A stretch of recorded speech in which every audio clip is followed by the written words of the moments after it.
All right, guys, this is part two. We had to break this up because we didn't have enough time and it was getting good. So go ahead.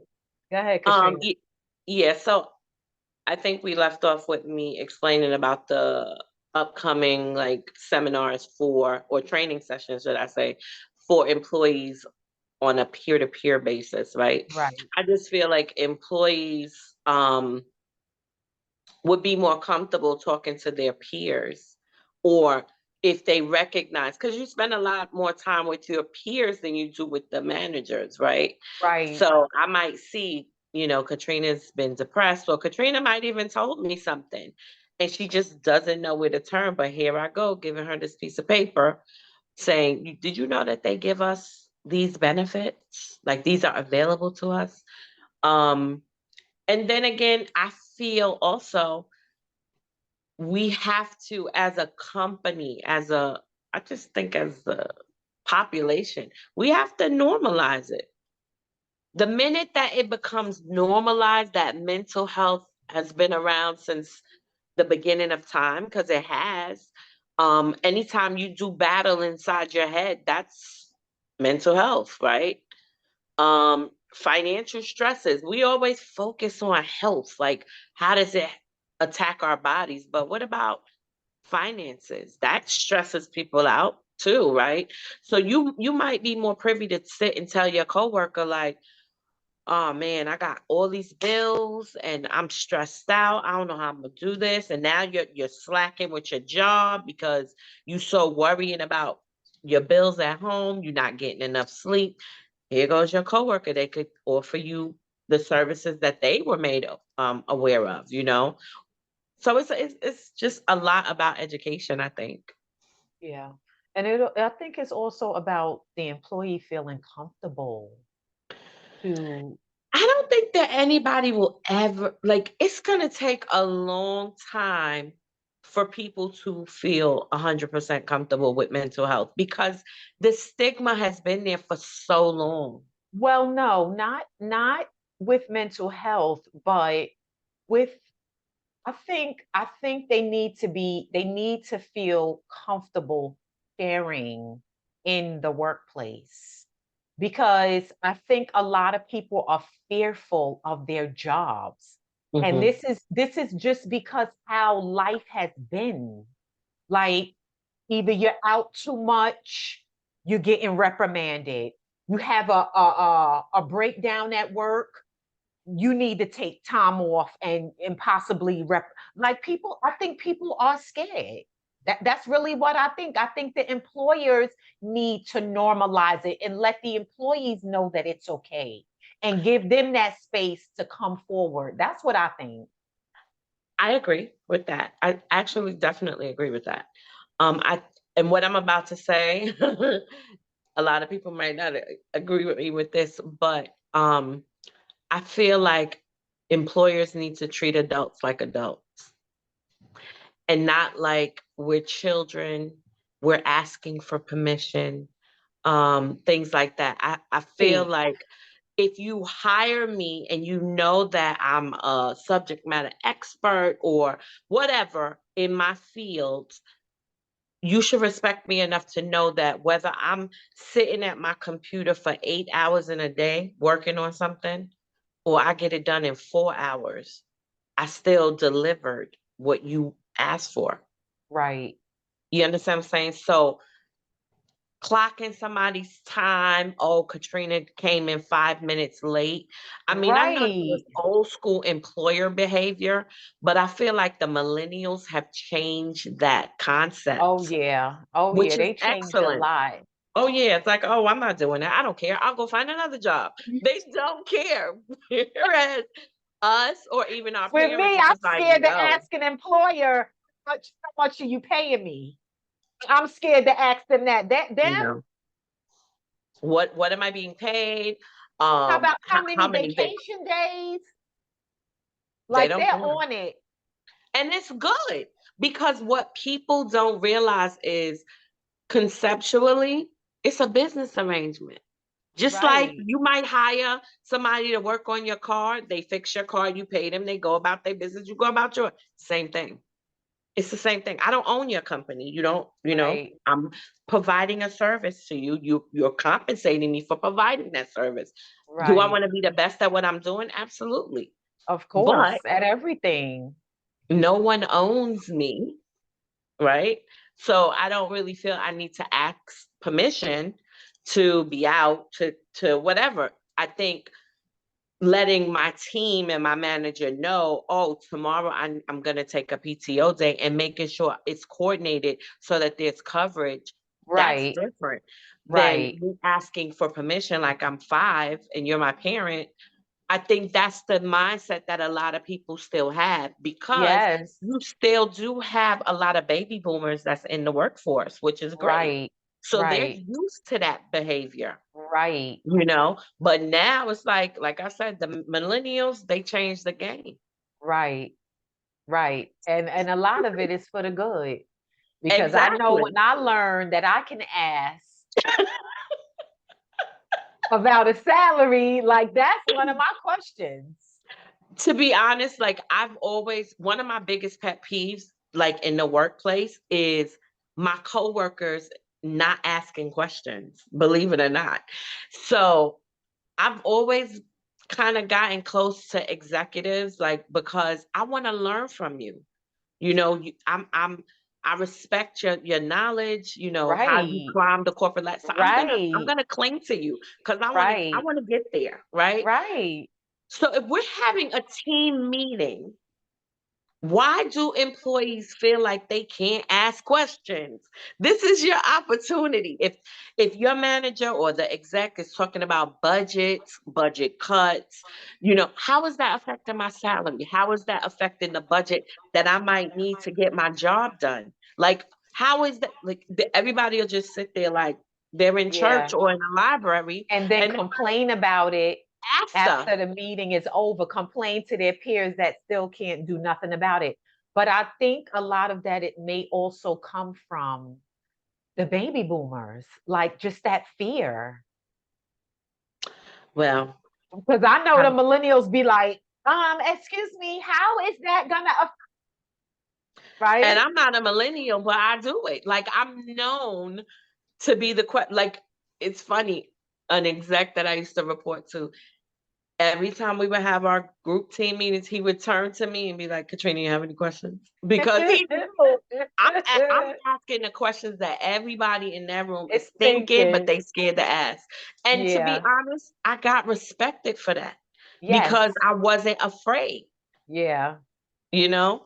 And yeah, to not to make this a color thing, but it's people of color. Like, minorities are always yeah, afraid to ask those tough questions because we've been brainwashed yes, and taught that you can't ask how much money you're going to make. You can't tell them you want more money because you got more responsibility. That's what we've been brainwashed. Oh yeah, no, sorry, buddy. I'm going to ask, I'm going to tell you, whatever. But yeah, people have that again, to me, all of that ties to mental health. Because if I'm going into a job 5 days a week, 8 hours a day, but technically it's more because if you add in commuting, and I'm not being compensated, that's gonna resonate with me. It's not gonna be a good feeling mentally. I'm struggling, I'm busting my butt, but who do I talk to? So now I'm trying to make ends meet for what? But I'm giving you my all and you're yeah, benefiting from me giving you my all. No. right, right, I think that there should be a lot more, like you said, kind of like peer level groups for those companies who don't have ERGs, because the ERGs are amazing. They come up with a number of different, concepts. Like, you have like women in the workforce kind of ERG groups that spotlight women and what we need and what we've been through, and yeah. how we can network with you. It's a lot out there, but people don't take advantage of it. And then not a lot of organizations have that stuff either. Like maybe yours doing probably a lot of those type of businesses in your field, but not all fields have those type of programs. I think a lot of corporate companies do. I think when we Right. look at the That's the word I was looking federal for. and state and city sectors, they don't. Right. They don't. So that's where employees and any employee that's listening, you guys have to step up and create your own network. You know what Right. I mean? Your employee is not going to tell you, no, you can't have a mental health group or whatever. If this is something that you want to do, like I remember a couple years back, I had an employee approach me. They wanted to put together a new parent group. And I was like, a new parent group? What? I don't quite understand. And she was like, well, Katrina, when we have babies and stuff like that, we buy all this stuff. And a lot of times our children don't even ever get to wear them. They still have tags on them and they outgrow it. And now what do we do with it? So if you have other new parents, you could pass that on, like, or, we could come together and give each other ideas about, being a parent and the pros, the cons, the struggles, the everything. And I was Yeah. like, I love that idea. I love it. But I ended up leaving the company before it came to fruition. But I Oh, would definitely support something like that. You need that. You yeah. need somewhere to turn, somebody Yeah. who understands what I'm going through, you know? Yeah. Um, what else did I have here? Oh, another thing that I wanted to discuss is because a lot of people out of work, right? And uh I'm seeing otherwise, like, on the news and different places saying that they're hiring and people out here don't want to work. And so as a result, they are giving, say, Katrina's two positions, right? But only paying her for one and overworking her. So I think that's something else that an employer needs to think about. Like, y'all need to start hiring the appropriate amount of people for the positions that can do the job. Excuse me, because you are definitely pulling at somebody's last wits, giving them two positions and it's only one person, and you're only paying them for one person. Um, what you think about that? I have a lot of thoughts about that. I'm like, choose your words wisely. Uh-huh, uh-huh. So the bottom line is this. Everybody is always looking for ways to work efficiently as well as cut corners or cut costs, right? So, give you a prime example. Couple jobs back, I was, of course, the benefits manager. I did immigration, I did global mobility, and I did retirement stuff, right? When I left that company, they split my job among 6 people. So that means I was doing the job of 6 people and I never complained. And I never broke down because I had it. I knew what I was doing and I got it done. But when I heard, I think I was more offended when I left that job. And you keep in contact with Wow. co-workers and they were like, Yeah. they split your job up among 6 people. And I was like, what? I was doing it by myself. 6 people. See? So it's not out of the norm. It happens, right? Employers just like outside of the workforce, if you think about it, you gonna try to squeeze as much out of something as you can. Like if you had, let's say, a lawn service, right?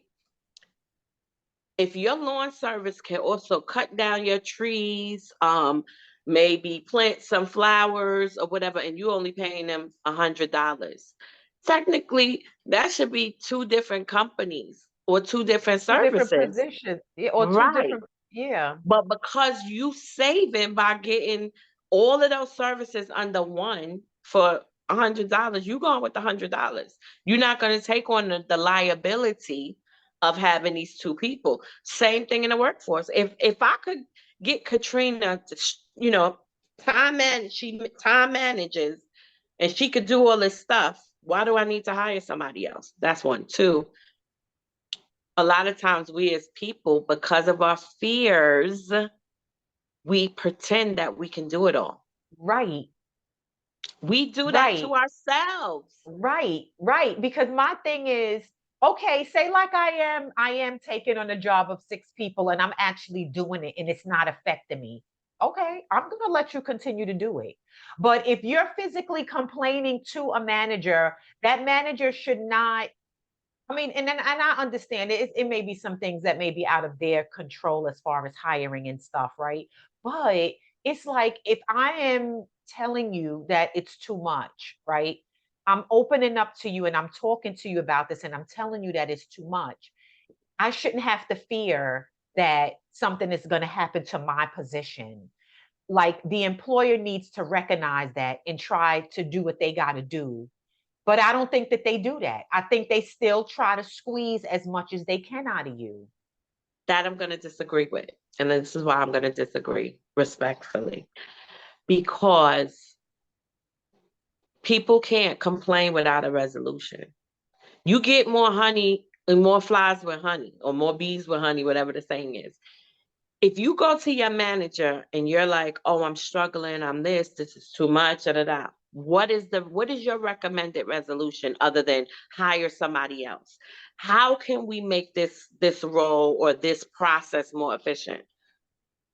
But I promise you, 9 times out of 10, all employers or managers are hearing is, I can't do it, I can't do it, I can't do it. But you've been Right. doing it all this time. What has changed? Nothing has changed with the role. So what is making you feel like you can't do it? You have no business plan, no proposal to say, listen, this is what the role entails. This is what my day looks like, how much time I spend on this particular project. I'm stretched too thin. You have nothing to stand on other than you're telling your manager, I'm too tired. It's too much. I can't do it. So you Well, gotta, thank you. Mhm. Go ahead. I was gonna What say, you just if you come in with the problem, you have to also come with that solution, recommended solution. They might not take exactly what you say, but you're giving them some type of blueprint to start from, right? Mhm. A lot of Yeah. Well, people just complain. They don't have a plan to fix anything. yeah. Yeah, so that was a good tip. That was a good tip for people. To actually not right instead of just because nobody wants to hear that, right? Like, but No, you're actually, yeah, yeah, no one wants to hear that, but you're actually coming in with a plan right. and trying to work through that. Because Um, remember, your manager might know, okay, Katrina's the benefit manager. She's supposed to administer benefits. She's supposed to negotiate renewals. That's all they know. They don't right, know what day in, day out is on my desk, on my real responsibility, unless something is escalated to them. It's like, oh, that sits with Katrina. Let me see what's going on there. They right. don't know. So if it's something that I'm like, I can't, I have to come up with a business reason, an argument why we should hire somebody else for this role to help Yeah, out with this role. Otherwise, it's falling on deaf ears. They're not going to make any moves about it because you've been doing it for all these years. yeah, So yes, that is a very good piece of advice that people can take. If you are not happy and you feel overworked, overwhelmed, then you need to come up with a plan and then present to your manager. So first of all, if you do that, you're protecting yourself anyway, right? Because protecting is probably a bad word, but if I'm coming to you and I'm telling you this is what I'm struggling with, and I'm giving you a proposed solution to that struggle, what is the employer's argument at that point? Other right, than it could be budgetary. Every right, time they say no, it's not because they just want to be mean. right. Even execs, they are tied to budgets. They have to answer to board of Yeah, directors and yeah, committees and all that type of stuff. It's not as easy as everybody thinks. Like, oh, I could just say I'm going to hire 5 people. They got to get permission for that. It Right. wasn't part of the budget or the head count for that year. Right. But people don't know those behind the scene things. So they just think, oh, Right. they don't want to hire nobody else. But if you Right. put your argument in front of them, then they know, okay, going into the next year, maybe we need to ask for another head count. Right. So it's in all fairness to managers and employers, it's not what everybody thinks. There's a Right. process behind the scenes. Right. Okay. Um, what else? Oh, I also put, as best as possible, just allowing employees to be a part of the change process. Oh, Um, absolutely. yeah, because Absolutely. it's a lot of, just not knowing, I know when I worked in corporate, right? You kind of know when something's going down because you can see it, right? You can see all the movement, and it's like, oh my God, what's going on? You asking everybody, people don't know if people want to know, and that that causes anxiety, It right? does. So, and I know it's certain things they just can't tell us, right? They can't, but allowing us to be a part of that change will definitely limit a lot of that anxiety and stress. But a lot of times they can't because depending on what that change is. Yeah. So let's look back at a role I had many years ago, a couple of years ago now. I went through a lot of acquisitions. I was part of all of the due diligence for the acquisitions that that company went through. And it was positive. So like the companies that we acquired, it wasn't a massive layoff because we were acquiring them. They were actually becoming part of our company and Right. making our family bigger. But on the receiving end, their receiving end, they don't believe that at first because it's like, oh, we're being acquired. Oh, we're gonna lose our jobs. And then Right. the momentum and everything, it starts to die until they get that reassurance that, you're fine, you're safe, you're good. You know what I mean? But anything that's unknown, uncertain is always going to cause anxiety. That's You can't, there's true. no way around that. That's Um, true. I feel like in my role, I've been doing it for so long.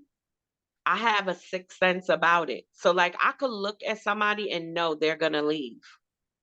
You could tell by the way they start behaving.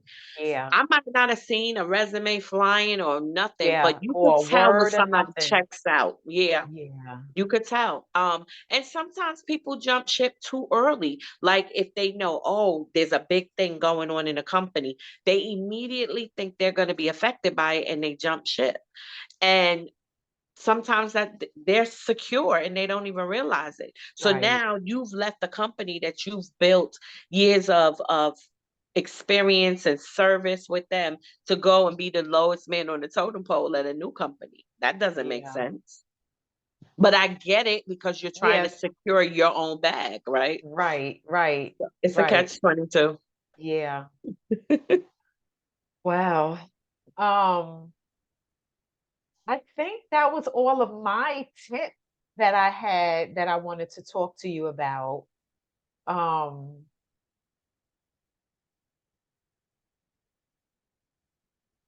yeah, I think that was it. Well, if I could just take a minute just to reiterate a couple of things for your audience, and that Yes, is please.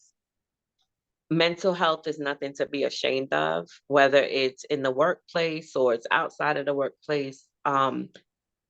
Our mind is just as important to keep healthy as is our heart and our lungs and other parts of our body. There's nothing to be ashamed about. Like I said on the last video, a lot of times mental health is a result of chemical imbalances or hormonal changes. So when people start to understand that, then it's easier to accept, okay, I'm suffering with mental health. You Mental don't want to illness. always put a label on yourself with something. You could just be going through something, like I said, a chemical imbalance. And maybe you need a medication to level you out. As we age, our body changes, our mental status changes. So You just have to take care of your whole well-being. You know what I mean? And when you feel like you're not yourself for whatever reason, go and see your doctor. You're paying into medical coverage for what if you're not utilizing it? There's So that so was a many good. different Mhm. things that our medical plan offers us that you probably don't even know you have. Yeah. That's one. Two, do your own research. You got YouTube, you got Google. It's so many platforms out there, even like Facebook and Instagram. They have different groups you can join. You can't, if we go back to the manager situation, employees can't always put the onus on the manager. You have to raise your hand with stuff too, because they don't know, and you're not the only person that they're managing. So you have to take control of your own career path and your own situation and then present it in your argument to your manager. So utilize the resources that are there. If your company doesn't have an ERG group, talk to someone in HR. Maybe that's something that they're considering, but they don't know what the appetite from the population is going to be for it. So raise your hand. If you remain silent, nothing's gonna ever change. Nothing's gonna get done. But like I said, a lot of corporate companies, they do offer ERG groups. They offer mental health benefits. I know they all offer EAP programs. So Okay. it's more so, like I said, city, federal, state workers where you might not see that a lot, but it doesn't mean that it's not something that can be put into play. But somebody Yeah. has to do it. Somebody has to take Right. that first step. Right. Yeah. Right. I think that's it. You have another guest over here. Let me see. He's so bad. Oh, This what's is his my stress name? reliever too, Spiky. Oh, he ain't bad. He's so cute. Yeah, okay. Whatever. He's bad. Um, what are the pets called? Oh, wow. Emotional support. Yes, that's a real thing as well. He's my emotional support pet. Like I That's a said, real I'm not thing as ashamed. well. I suffer with mental health, depression, anxiety, whatever. And he's a rescue. So I you suffer with mental illness, right? Because we got to Mhm. remember mental illness and mental health are two different things. Yes, mental illness. Yep. But he was a rescue, and he's been with me since 2009. So I helped him and he helped me, you know. Yeah, yeah. These pets, that's another good one too. And then I'll let you go. But Uh-huh. pets, they are the one thing that is so consistent, even more so than children. Pets are consistent because you could be mean to a pet and they still gonna love you the And same. especially a And it's dog. so sad. Yes, especially a dog. You Yeah. could yell at them or whatever, and they still gonna be excited to see you Yes, when when you you come walk through home. that door. Him, oh my God. Every day, I don't care where I go, if I go to work, if I go shopping or whatever, when I come back in their house, he comes running to the door and he does this like dance where he's jumping around and spinning. And Yeah, I just laugh. It makes me happy because now yeah, he's excited. Oh my God, mommy's home. You know what I mean? yeah, So that's another thing. If you don't have a pet, get a pet. They help too. yeah, It's a responsibility, but it could take your mind off of what you're dealing with, because yeah. you have this creature, this animal that needs you. They can't do for themselves. Right, right. So All right, all right, all right. We said some good things here, y'all. So check it out, spread the word. Um, Thank you again you're for welcome. Thank stepping you for into the having me. lounge. I know we will see each other again, Yes. and I appreciate your time. I know you're very busy, and so I really appreciate your time and your expertise. Thank you. You're welcome, and we will chat later. All right. All Talk to you right. soon. Okay. Bye. Bye.